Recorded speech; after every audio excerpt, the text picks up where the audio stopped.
Thank you very much, Chris, and we're really glad to be here today. We do have a couple little questions to start off if anybody would like to engage with those in the chat. Just looking at where you're tuning in from today and whether or not you've taught climate change before, whether that be of your own accord or explicitly through your curriculum. Have you engaged in that topic with your students and on what level? We're just curious to know and have a little bit of information as we dive in today so we can refer back. And maybe to also acknowledge where we're starting from as well, where we're presenting from today at Chipuktuk, the traditional ancestral lands of the Mi'kmaq people in Mi'kma'ki. And we really look forward to hearing where you're all from and if you feel like tuning in the chat box. Oh, good, it worked. I'm never too sure if it's going to work exactly the way I want it to, as I'm sure we all are when engaging with technology. So thank you, Chris, for introducing CLEAN. And this is just a smidge more about us in that we work for clean climate, clean water, and clean leaders. So not everybody is aware of how extensive CLEAN works. We're not just an education organization. We do have a ton of boots on the ground initiatives, which allows us to pull some amazing career insights and real life projects and aspects from Nova Scotia into the work that we do with youth in Nova Scotia. But I wanted to talk a little bit about why me, and this is going to be super brief because you can read this on your own. I do have the background, I do have the experience, but the biggest piece about why we do this type of work, and especially why I've dedicated my career of late to this topic, is that it's just something that I'm uniquely passionate about, really engaging with youth about the world around them and how they can make a difference. Too often our youth are left with the responsibility and not the tools, and we really work to engage them in that along the way. And Haley Guest is joining me as our new manager with EnviroEdge. She's just joined the team with an amazing career as well in connected fields, especially around ocean education. So we're excited to have her join us as we head into a new academic year. So this is the plan. We're going to talk about what climate change is, some tips for teaching it, some things to remember when you're teaching climate change, a little bit about what makes us anxious about teaching climate change. It can be a big topic to tackle in our classrooms. And somehow we're going to do all of this in the next 30 minutes. So there's quite a bit to go through, and do engage in the chat if you have any questions along the way. We are going to make sure that there's a chunk of time at the end for that Q&A. So to start off with, we wanted to do sort of some groundwork around what is climate change and some of the terminology that often gets mistaken for climate change. And the first one is global warming. So we ran chairs into one another. As a lot of youth might have become familiar with the term global warming through media use, it's really important to separate that in the language that we use from the effects of climate change. So as we're starting from the scientific foundations and concepts that we're going to be teaching around atmospheric science and all of the cycles that become part of climate change, obviously acknowledging that the greenhouse effect is actually a very natural and essential part of our atmosphere and the habitability of Earth. However, launching off from that point as an opportunity to talk about human impacts on that cycle and on that atmosphere, to then speak about the increased GHGs and the warming of the Earth's surface. But we're going to come back to that after the next slide as well. So the other one that we often hear get misconstrued between one another is weather versus climate. One of the big things around that is that they are not interchangeable terms, and learning that weather is separate from climate, though closely linked. So climate obviously being a descriptor of weather over a very, very long period of time.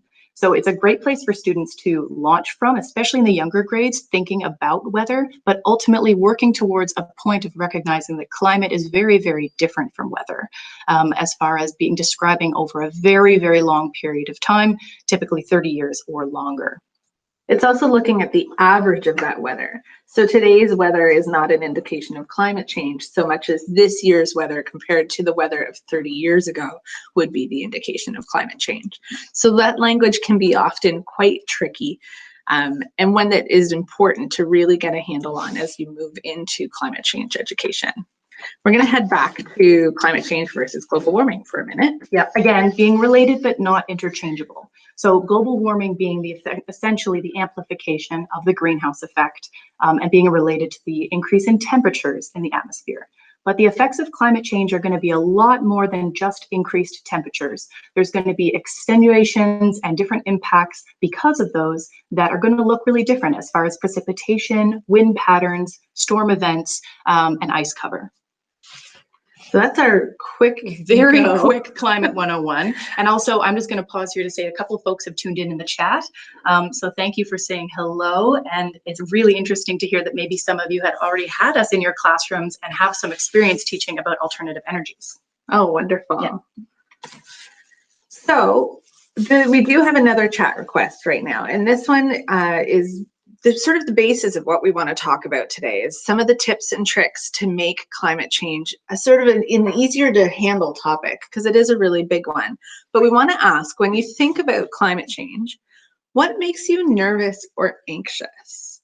We're going to pause for a moment and let you think about that, whether or not you choose to write it down into the chat. But I want you to think to yourselves for a moment, when you're confronted with, we are going to teach climate change, what sort of bubbles to the surface around some barriers, something that might make you anxious around the topic, something you're uncertain about. And then we're going to sort of dive into some of the tips and tricks on that. So we already have someone writing in, actually, while everyone else is thinking. Someone has said what makes them nervous is giving incorrect or invalid information. That's definitely something we hear a lot.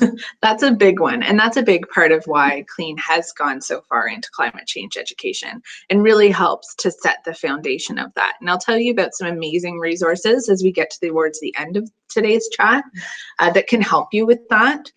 Some other great organizations in addition to ours that provide wonderful resources online or can come visit you in your classroom. We have someone else who's just said, their question is, what kind of evidence that we have that is tangible for students? So again, something else that maybe brings up a bit of anxiety is having something really tangible that students can actually connect and relate to that's evidence-based. Yeah, we keep hearing about place-based learning, right? So what is it that is connecting this big global topic to your students where they are right now? And that's true, that can be a challenge for sure. I'm going to keep going, and thank you, Haley, for keeping me up to date on what's going on in the chat, and we'll continue to try and address those as they come up, but I'll also make another space a little bit later to address any others that have come up. So one of the first things that I wanted to chat about is framing is everything. So this is where we go back to that place-based piece to start with. So one of the first tips for teaching climate change is that framing piece. How are we going to frame this, and where are we going to embed it? You have a couple of different options. You can look at this from a global perspective. There's some amazing things happening globally on the topic of climate change, but depending on the group of students that you're working with, one of the ways that I find the easiest, because that's great grammar, one of the best places to connect to is local. Which can be challenging, but it's also really interesting to dive a little deeper into what's going on in your community. And Nova Scotia has some amazing projects happening right now to combat climate change, which also means that there's some great documentation about where climate change is being seen in Nova Scotia. One of the projects that we're working on right now is a coastal restoration initiative. And what they're finding is that due to some climate impacts, as well as human impacts, we're losing our salt marsh at a rapid rate in Nova Scotia. At the same time, they're becoming that much more important to combat the climate change that is happening. So there's some great initiatives happening that help frame climate change, not only as an issue in Nova Scotia, but one with a solution, which is really important. The second tip is remembering your audience. So I know everyone on the call today are teachers. You know your kids better than probably anybody else. But one of the things to think about is the community that the youth you're teaching, the learners you're working with, live in. Something that we have encountered and something that's really important to keep in mind is what are the community impacts that are being seen, not only in terms of climate change, But where do your families work? So are the learners in your classroom, are a good chunk of their parents working offshore or working in the coal mines? Being really cautious about how you're framing climate change in the audience perspective. The way we teach climate change at Clean in Pictou County versus the way we teach it up in Amherst are quite different based on the community pieces that are happening in those areas. And if ever you're stumped or unsure, our enviro educators are always happy to chat through what's going on with you. We try and keep very up to date with what's happening in Nova Scotia. The third tip, keep it action oriented. Ensure that whenever you're talking about a barrier or a challenge, you're also talking about actions that are being taken locally, nationally, globally, or even individually to combat that. Have a look at the different things that are happening and the different opportunities there are to work in action against climate change. Right. This reminds me of what someone just brought up about keeping it tangible for students. I think what you just mentioned about so many great projects already happening is that that's something you can show students to be not only action oriented, but solutions oriented. Absolutely. And sometimes you can think that they're going to be hard to find, but they're actually not.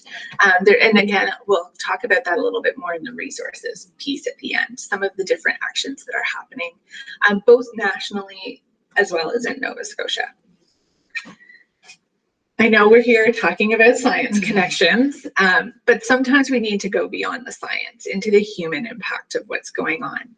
So climate change is not, it is an amazing, and I'm a little bit of a science nerd, so it's an amazingly interesting topic to dive into how climate change happens.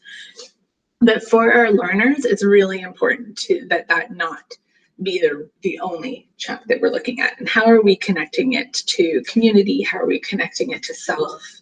And where are we going beyond the science topic? Apparently didn't turn off my Teams notification. So as we go into the next one, it's the curriculum connection. So, I mean, that piece is pretty explicit, and we're going to jump into that one, probably the heaviest in the next little bit, looking at how you can use the curriculum to connect climate change in different ways. This last tip, before we head into a different set of 4. So this last of the 4 tips, or the 6, is connecting and assessing. And this is not connecting and assessing in terms of how well your students are doing with the topic, but how well they're doing emotionally with the topic. How is their mental health around this topic? And that can be a really daunting piece to keep an eye on as an educator. But make sure you're connecting with your learners and sort of assessing where their comfort levels are. Because eco-anxiety is true and real, and we see it in our workplace every day. Ensuring that you're keeping the depth to which you dive on this topic in a place that is still comfortable for your learners, and not going too far into it unless they lead you there. Right. So allowing it to be student-led here is really important. So when we teach climate change, there's sort of 4 main pieces that as we're developing a climate change education program, we're really looking to focus on. And the first one is, which we've already talked about really briefly, is making it local. And local doesn't mean province-wide, but what is happening actually locally. There isn't a county in Nova Scotia right now that isn't undertaking climate change initiatives, which is really amazing.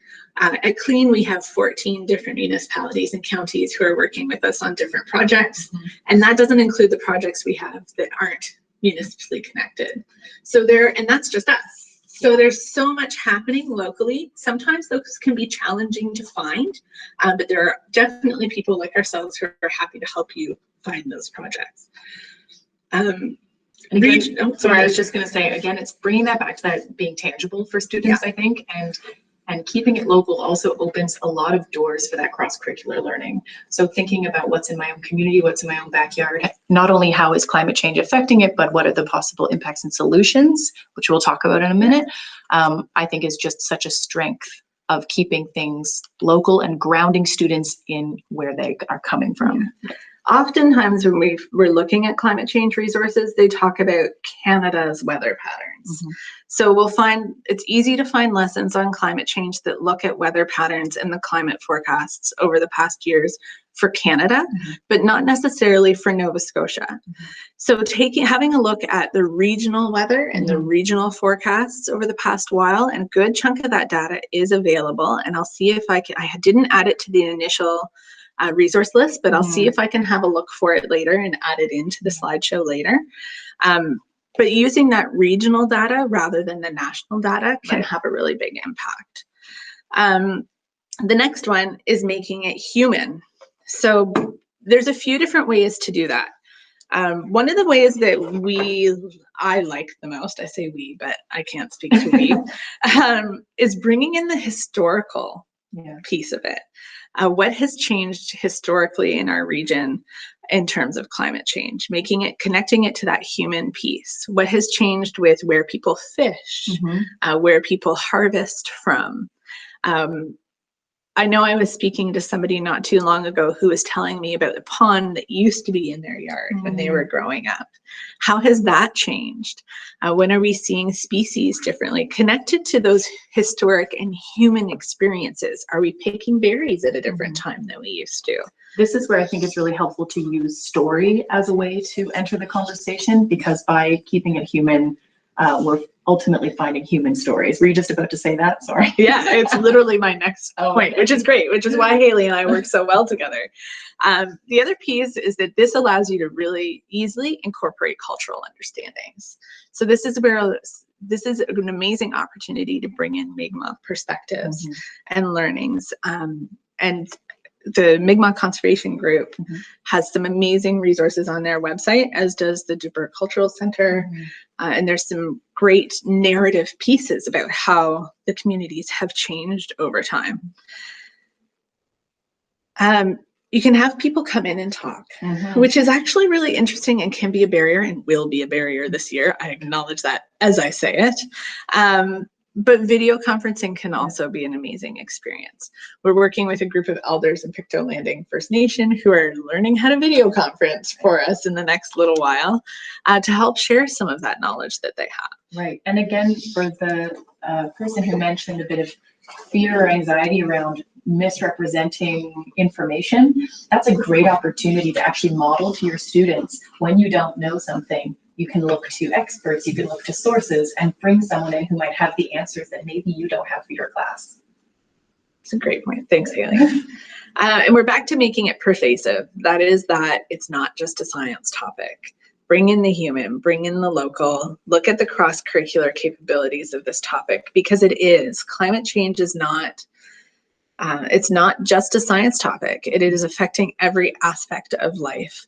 And so looking at that, you can look at it through an economic lens, you can look at it through a lens of social construct and social equity. There's some amazing resources around climate equity.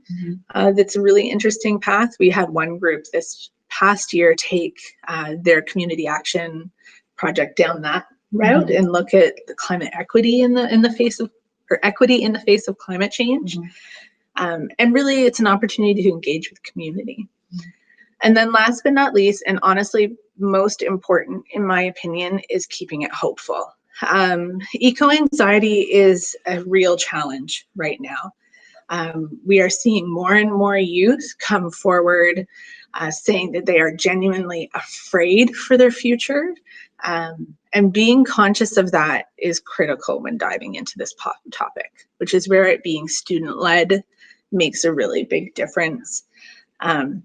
That assess and connect piece, how is everybody doing with this topic? There's so many different ways to have students engage with you on how they're feeling without them having to tell the whole class how they're feeling. And it's really important to integrate solutions into this. So whenever we're talking about a sort of scary climate change topic, we always balance it with what is being done to counter that. We keep the lens that it's not enough. We still need to do more, but at least there are steps being taken, which takes some of the edge off of the concept. Yeah. There are amazing global, national, and regional solutions that can be discussed along the way. And this not only opens doors for students to engage in them, but it also, I think, mitigates against sometimes the narrative that young people receive, which is that this is a problem they're inheriting. But it's actually a lot of solutions are happening that they are capable to dive into themselves. And often at the hands of youth. Yeah, exactly. It's amazing the initiatives that are being undertaken by youth. And in this case, we use the definition of under 30. Yeah. How many initiatives are being undertaken that are just, they are going to change the course that we are taking. So circling back, I'm going to get Haley to check back one more time and see if anybody has brought up anything else that makes them nervous or anxious. I know something that Chris and I have discussed before is how to deal with the naysayers, the anti-climate crew. And oftentimes that's not necessarily coming from the student, the learner themselves. Mm-hmm. It's coming from a learned environment. Mm-hmm. The best way to work with those individuals, there's a few different strategies we undertake. The biggest one is not to push. The worst thing that you can do with somebody who is a climate naysayer is tell them they're wrong. Mm-hmm. Your best course of action is to find a commonality. Right. But you can work alongside them for a common cause, and maybe they'll learn something on the route. Right, and I think we are just about to talk about this, Yeah. but I see inquiry-based learning as a major opportunity here when we are addressing either students who have climate change denial thoughts, or whether that's coming from parents or wherever. I see a big strength in inquiry-based learning as an opportunity to let them guide that. Which is, yeah. The next slide, and I'm going to pick up the pace. Yeah, because yes, 5 minutes. 30 minutes is running real fast. So we listed the grade 8 climate change outcomes here. I'm going to skip this slide and just talk for a minute about why inquiry. So we've touched on it quite a bit so far, but climate educators, both formal and non-formal, have really embraced inquiry-based learning for its ability to allow students to follow this path the way they would like to. It allows for some really creative and innovative thinking to happen. It allows for curiosity, and it's also a fairly new topic. I know that when I was doing my degree in environmental resource management, I took one of the first climate change courses that were offered. Okay, not dated myself a little, but it wasn't that long ago that climate change was a brand new term and it's a brand new space. Inquiry also allows your youth to explore by posing questions that might not have answers, and that's okay in this place. Yes. Climate change isn't this is the problem, this is the solution. There are so many different directions to be taken. It really helps your learners gain problem-solving skills and a sense of their own agency. This is the direction that I want to go. This is the direction that we as a class are deciding to go with this learning. Right. It also mitigates a ton of risks. If you're working in an inquiry-based space that is student-led, the fear and anxiety piece is much easier to mitigate in terms of only going as far as your class is comfortable with in terms of the depth of the topic. Youth-led action becomes innate in there. We really encourage community action initiatives in inquiry education on climate change. It really makes it tangible, and you're building a solution into the problem as you're learning. And critical thinking, that piece about what is true and what is not around climate change. We always start the conversation with who has read the latest Trump tweet and what are your thoughts on it? What tells you that it is or isn't true? That critical thinking piece really comes into play. So now what we'd like to do is go over a couple examples of projects that might work in your classroom to address some of the, I'm just going to go back 2 slides, some of these new climate change outcomes and beyond. Ooh, and we had a great question come in just while we're still on inquiry-based learning about what are some resources that teachers can access to start implementing inquiry-based learning when it comes to science. That's a great question. I feel like we have some probably at the end of the presentation. We definitely do. So there's a few amazing resources that tie directly to science education using an inquiry-based method. Right. We'll share some of those at the end, one of which is our own, I'm not going to lie. But there are some organizations that have really put some fantastic lessons together. And I know that there's some great resources out there that we'll share, and happy to, if what you're looking for is not there, we're always happy to help find that answer. And here are actually a couple examples of projects that might work in your classroom as far as bringing that IBL lens to some of the outcomes. Oh, can you see me okay? I'm just mic orienting you. Thank you. Oh, we have someone else that says they've never used inquiry-based learning, but they really want to try it. Oh, that's wonderful. Okay, well, hopefully this helps you out. It would be great to hear from you afterwards if you try any of these or if you have ideas of your own. And there are more coming. Yes, many, many more. So when we're looking at the kinetic molecular theory, one of the big questions we can ask students to start with, among many, is how and why does the amount of CO2, of carbon dioxide, in the air around us vary from place to place? So immediately this makes it local, right? So it's asking students to explore the air around them and the space around them, whether that's in their school or in the community. So this addresses some of the main competencies around citizenship, critical thinking, and also using technology to really do some problem solving.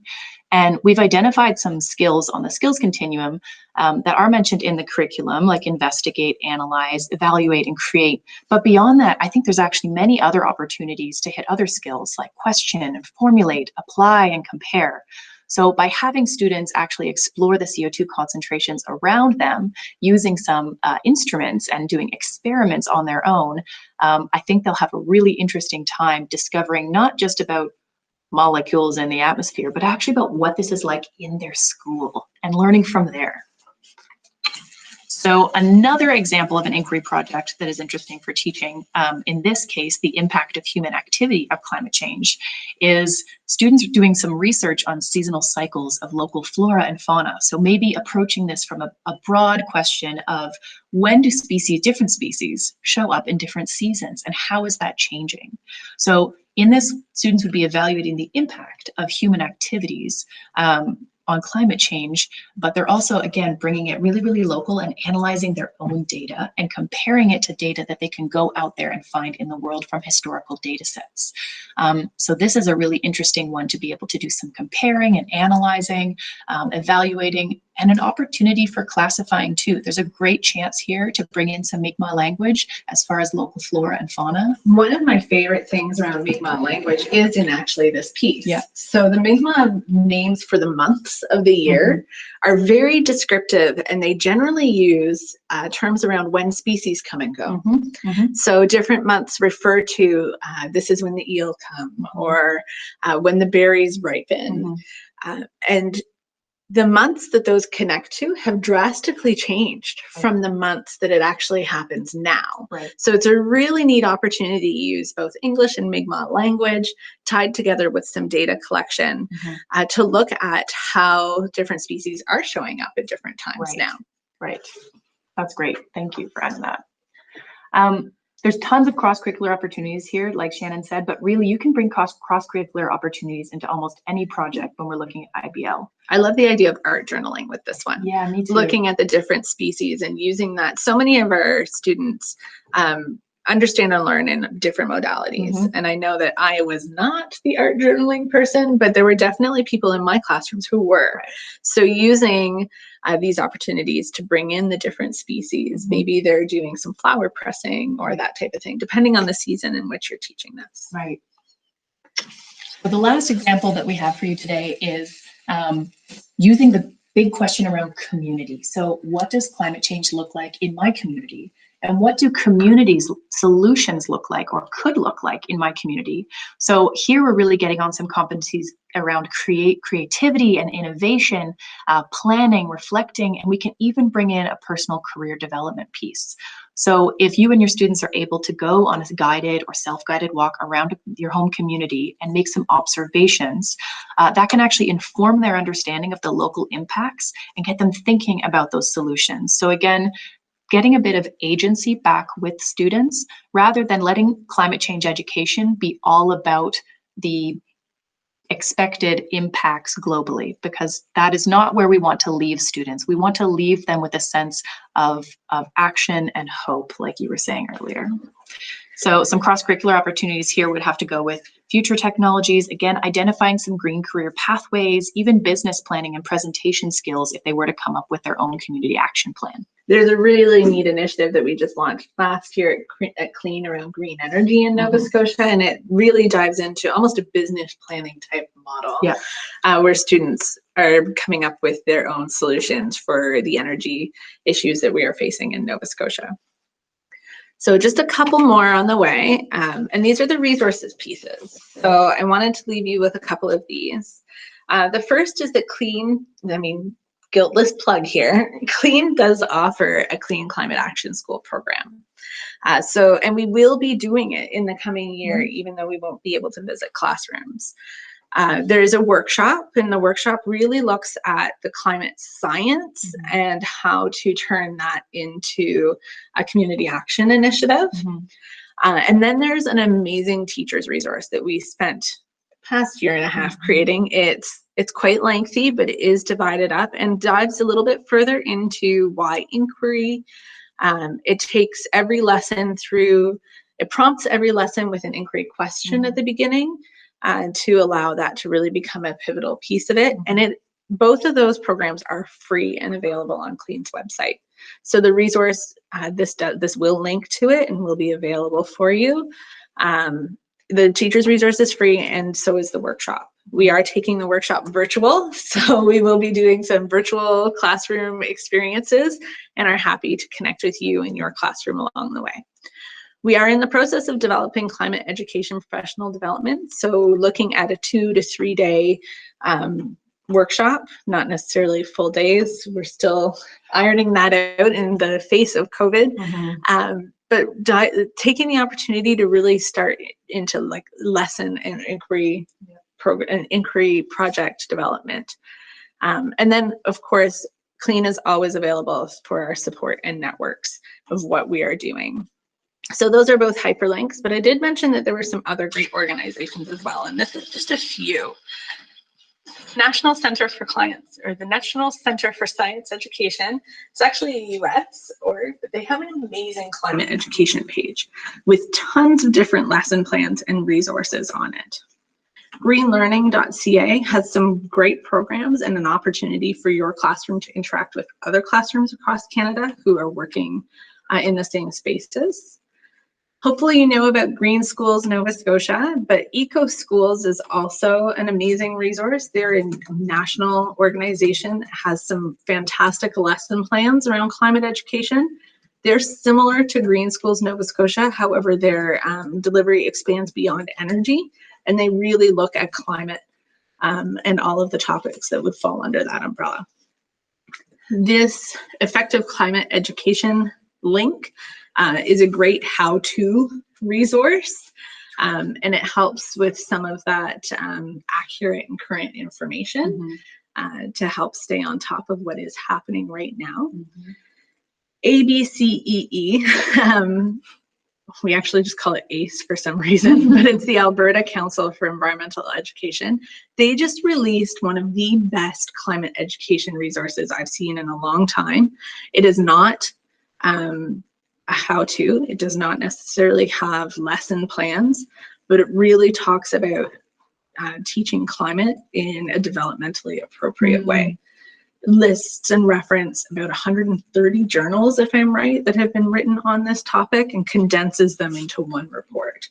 An amazing resource to just help feel comfortable with heading into this topic. Learning for a Sustainable Future has an amazing climate change initiative as well. Some great resources there, as do eSchool Today and NASA Climate Kids. Those have a lot more lesson plans They have a lot more individual pieces that you can use as either kickoff points or as actual lesson plans throughout your year. NASA Climate Kids has a lot of fun little interactive games. I think they have the budget to build some pretty fun, online games for kids to play. Yes, they have a series of villains, climate villains. Yeah, that's the whole thing. It's very, very engaging. So the hyperlinks will, like this slideshow, I just uploaded it, so it will be available for you, and it's all hyperlinked, so you'll be able to connect to everything along the way. And do reach out to Clean if you're interested, if you're either interested in your programming or you're stumped on local projects and initiatives. We're always happy to help find out what's going on in your community. Chances are we have a little tidbit of information there to start with. So you can contact me directly. My email address and phone number are here. As well, I'll get Haley to type into the meeting details if you're looking for the workshop or for the teachers' resources. She'll put into the chat the EnviroEd booking form and EnviroEd's email address for you. So I didn't do too bad. I only went 10 minutes over my planned time, though I still have a few more.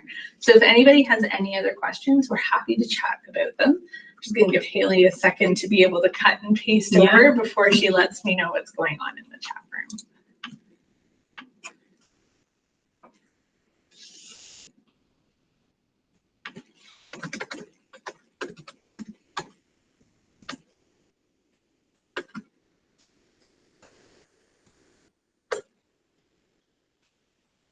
Perfect. So that's up there now. You can reach us at that email address, and the Clean website is a great way to be able to do any bookings of programs.